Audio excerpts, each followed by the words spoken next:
忍是一个在东亚文化中具有深刻意义的汉字，其内涵涉及耐性、坚忍、隐忍等多重层面。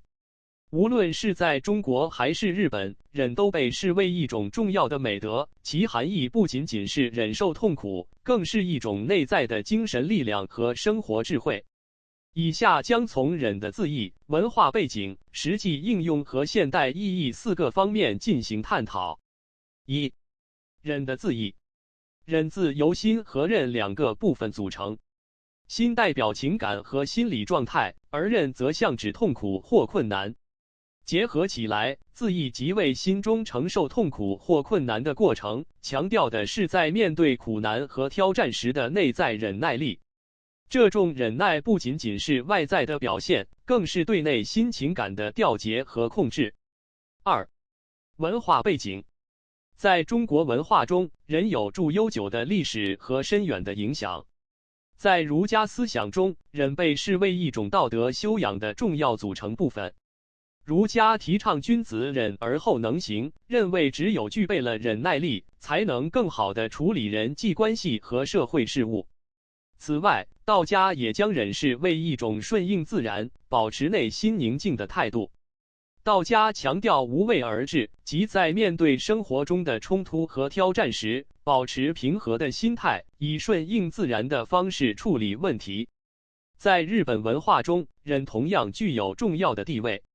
在武士道中，忍是忠诚和勇气的体现，强调武士应具备的内在坚韧和神助。在忍者文化中，忍则代表助策略和隐忍的智慧，忍者通过耐性和策略来达成目标，体现了在艰难环境下的生存智慧。3、实际应用。在实际生活中，忍的精神体现在多个方面。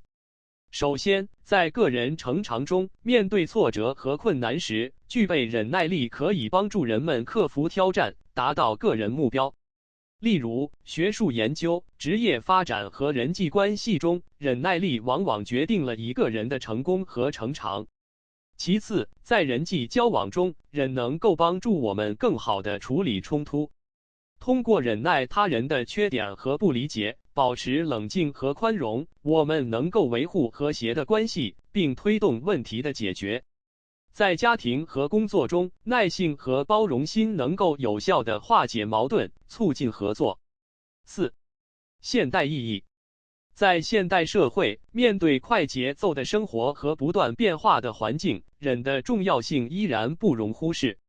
现代社会充满了压力和挑战，工作中的竞争、生活中的压力以及社会的变急，都需要我们具备坚韧的精神和耐心。无论是在工作中应对高压，还是在生活中应对困难，忍耐力都能够帮助我们保持心理的稳定，增强应对复杂问题的能力。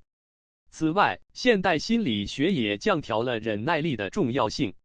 研究发现，拥有较强忍耐力的人更容易在逆境中保持积极心态，处理压力和情绪问题的能力也更强。通过训练和提升忍耐力，我们能够提高生活质量，增强自我调节能力。